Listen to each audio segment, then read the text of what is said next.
Hello, ladies and gentlemen. Welcome to Luxor. This is the final stage for hard difficulty. We really have come a long way.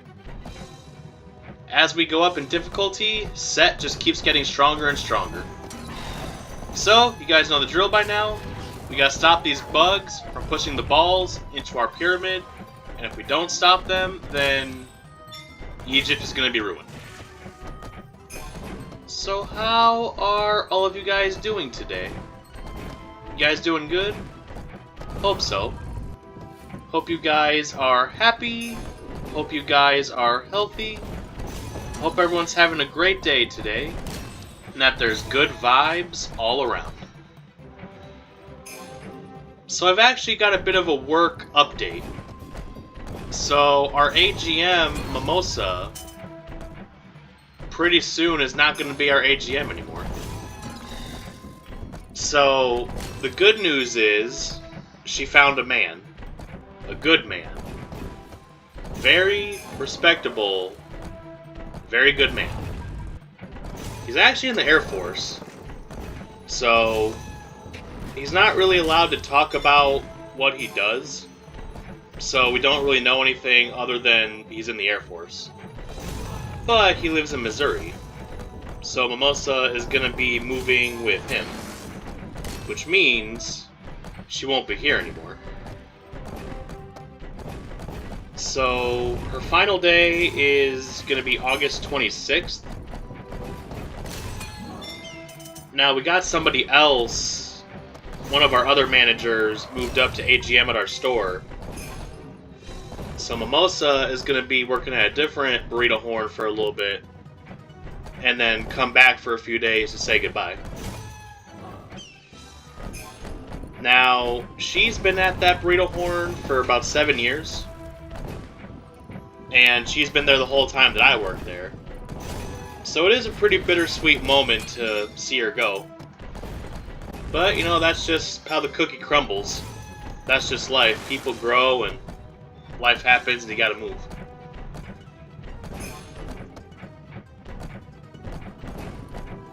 We're all very happy for Mimosa. She's really killing it, making a lot of changes for the better.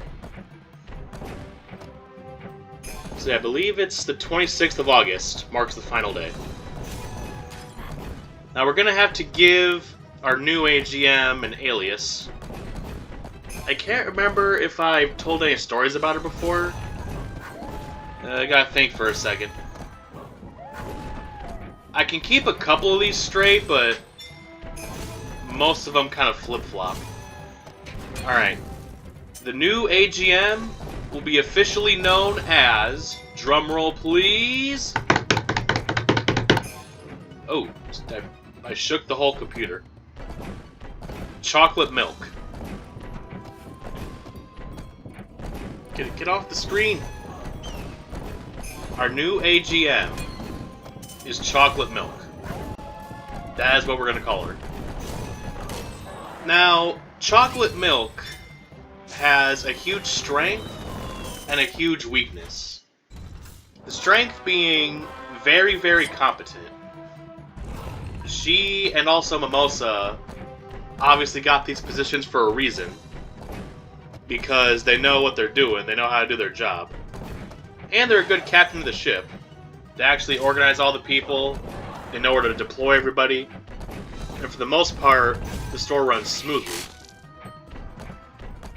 Now, the weakness of Chocolate Milk, she crashes out very, very easily.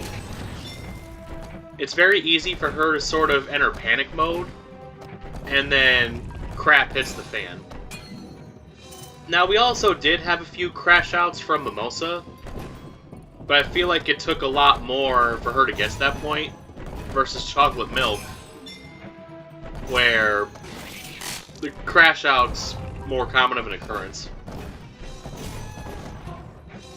Like, I remember we were getting slammed one time, and the orders just wouldn't stop, and the busier we got, she was like, okay, everybody needs to lock in right now. We gotta go. We gotta do this. We gotta get those orders out the bag. Let's go. Let's go. I mean, I do feel bad a little bit, but I'm not gonna lie, it's a little funny. Now, this next one, this was kind of my bad. I have a bit of a problem with fast food sometimes. I like to eat it in large quantities. Most of the time, I get like a normal human order, and then sometimes I get the Kirby order. So I went to my burrito horn, and I did my best to look at the schedule and make sure they were fully staffed. Well, I guess some people called off because there wasn't that many people in there. And I ordered the amount of money's not important. It was just a big order. And the order pops up on the screen after I pay, and I hear Chocolate Milk's voice. Oh my god! And I hear her talking, and she's like, every single time he does this, he knows when I'm working. He knows when we're shorthanded. So most of the time, if I can, I'll try to go to a different burrito horn. But sometimes I just like to go there because it's closer. So yeah. Yes, I admit I'm part of the problem. I've joined the customers in a way. But hey, man, got hungry.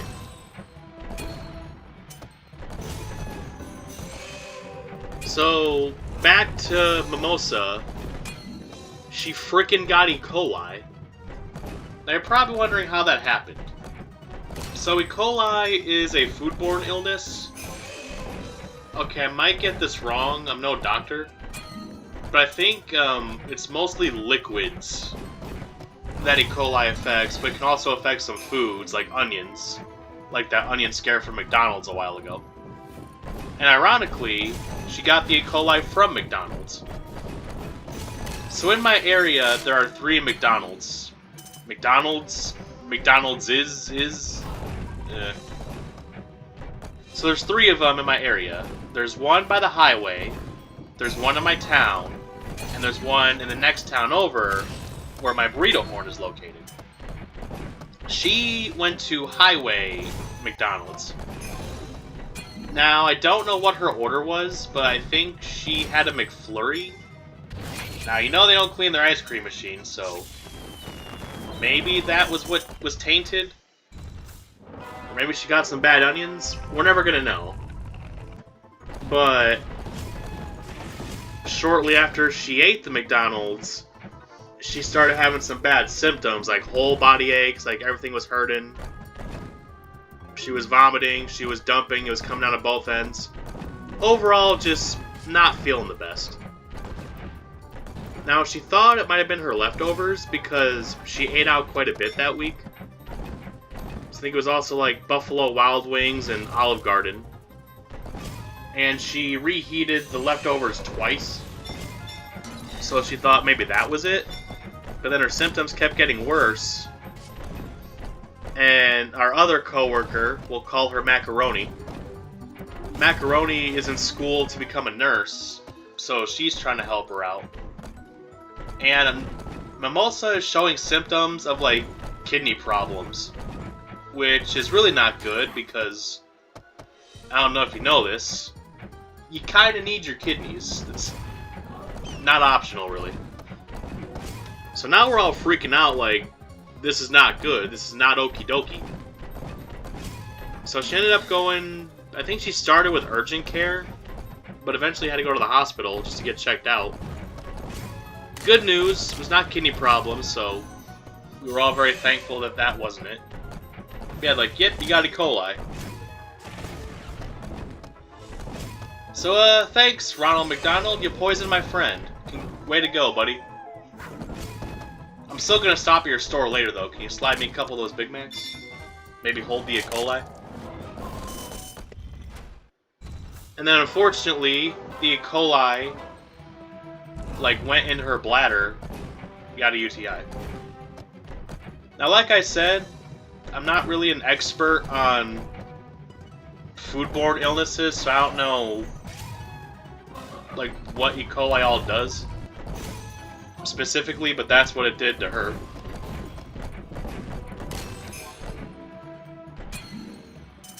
Now, thankfully, it's been like a week and a half, and she's made a full recovery, so thumbs up there. Alright, enough of Mickey D's. Let's get back to Burrito Horn. So a few days ago, we had a bad day. So Mimosa went home a couple hours early because she wasn't feeling good. And yes, it was because of the Mickey D's. And then somebody else went home because of labor. Labor was starting to get bad. And then a third person went home just because they literally asked a manager if they could go home. And they're like, yeah, I guess so. So we lost about 45% of our staff, but it's okay because we're slow, right? Well, about 15 minutes after everybody leaves, we get slammed. And we get slammed real good. And it was a Sunday, I believe. So like, it's Sunday. Where are all these people coming from? Now, we're located right off a highway. So most of our customers come from elsewhere, but we do get a lot of them that are in town. That's one thing about working in a small town. I feel like I see the same people over and over again. Like it's the same groups on repeat. So we get a lot of customers, and we're locking in. We're making food. I'm taking orders. We're cranking it out. And the first problem happens.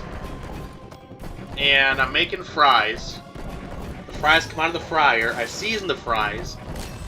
Now, how you season the fries, so after you get done cooking them in the oil, you dump them in this metal bowl. You sprinkle some seasoning on them. You shake the bowl a little bit, and then you do it twice. So you just apply seasoning, shake, apply seasoning again, shake again. Well, I'm shaking these fries, and I get a case of the Butterfingers, and I drop the bowl, and these fries just go everywhere, all over the floor. And Chocolate Milk was working that night. She just looks at the floor like it's a mixture of depression, a little bit of frustration, and also just like, why is God punishing me? And she's just like, alright, drop more. Well, not literally, but when we say drop something, we mean to cook it, not to floor it. So there was a huge delay for fries because of that. That was my bad. So eventually, Chocolate Milk clocks out. Surely it can't get any worse. Well, this time, Big J drops something. Oh, real quick, I recognize this level. Last time I died twice on it. Let's try not to have that happen again. So anyway, Big J is bringing over beef. And he drops the pan of beef. It slides all the way across the floor. And now there's just beef everywhere. And that was the last beef we had. So for 30 minutes until we could cook up a new batch, there was no more beef. Which, in almost any restaurant, is a huge no-no. You cannot be running out of beef, but we did. So now Big J's crashing out. And then, one of the line cooks, I don't even know how this happened, got refried beans in her hair. Don't ask me how that happened. I don't know how you do that. But I saw it with my own 2 eyeballs in my skull. There was refried beans in that hair. So now that happened, but it's not over yet. Because next thing to spill was the nacho cheese. I don't know who was handling the nacho cheese, but they got the Butterfingers. I don't know who's eating Butterfingers around here. And the bag ripped somehow, and there's like a streak of nacho cheese sprawling across the floor. And then Big J, he sees it and he goes full-blown caveman mode. It wasn't even English. He was just like, like an old, drunk, angry man doing the scat man. That's what it sounded like. So after he goes SpongeBob BC on us, he takes a breath, he calms down, and it's already going downhill so far. We're like, alright, we're just keep going. At this point, just keep going. We don't stop. You know, they say the show must go on, the food must keep getting served. So we're keeping the show on, and we run out of refried beans. And thankfully at this point, the crowds are starting to die down. And we're thinking, do we make more refried beans? Or do we just say F it? Because now technically it's Monday morning, but it is 1 a.m. on a Monday morning, and we're still getting way more customers than normal. So we were going to make more refried beans, but then something else happened. We realized we're out of cinnamon twists, which are basically like little mini churros. So no big deal, we'll just get more.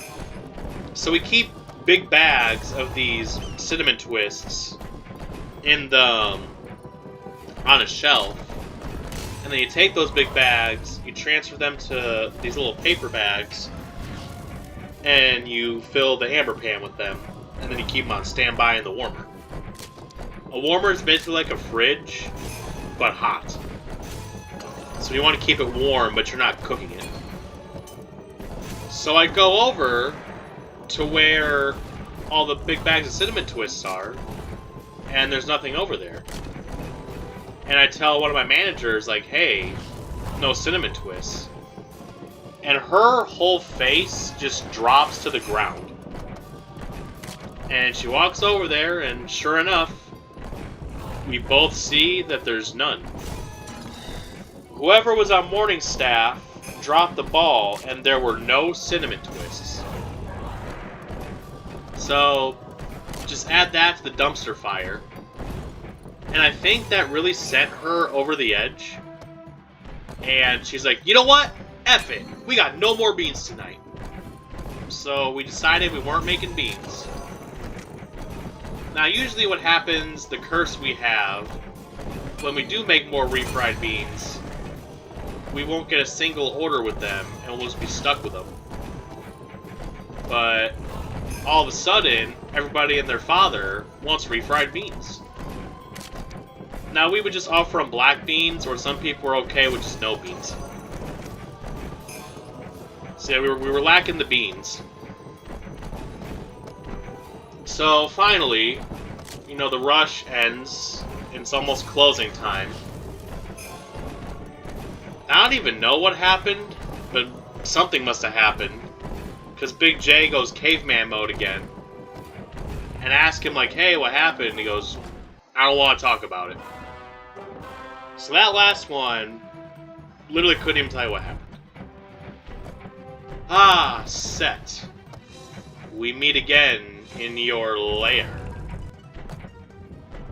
So pretty much every Luxor game pulls the same thing. The final level just has multiple different pathways, and it's all funky. It goes every which way, and you got no idea what it's gonna do. Alright, it's time to lock in.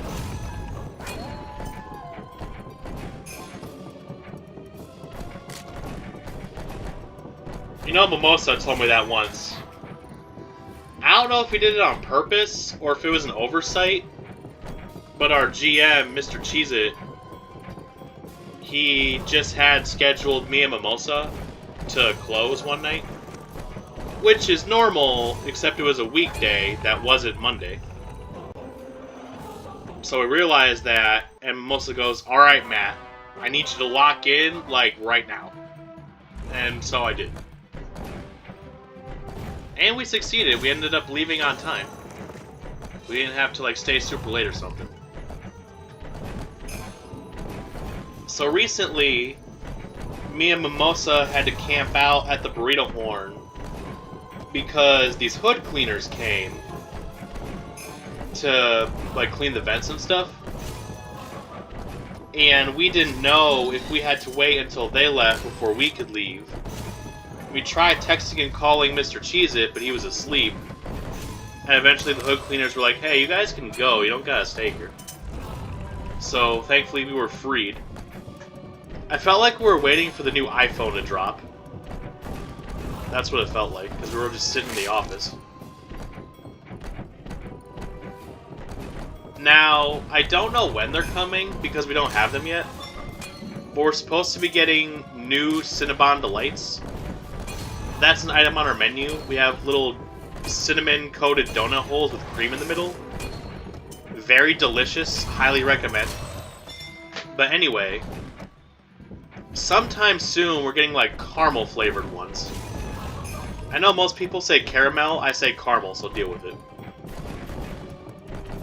So, as a joke, Chocolate Milk and 2 other managers were sitting in camp chairs outside of our back door because they were waiting until midnight for these new Cinnabons.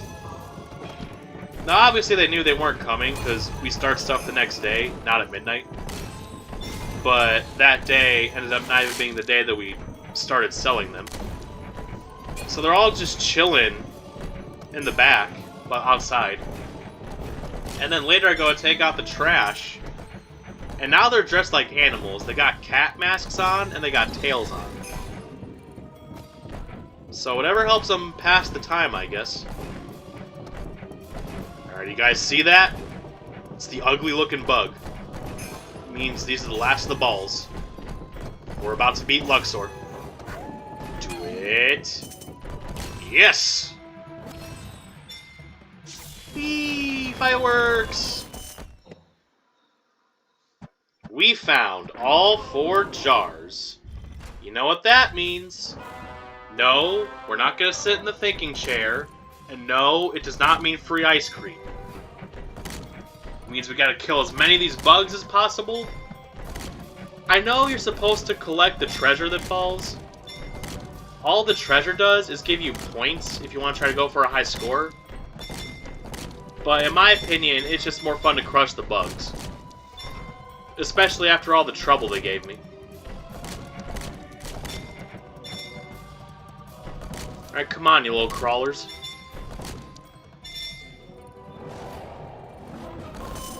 And that is it.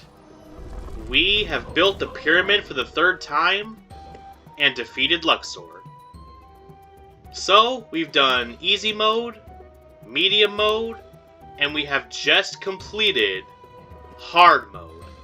Wait, easy, medium, hard? Insane? Insane? Oh, god damn it.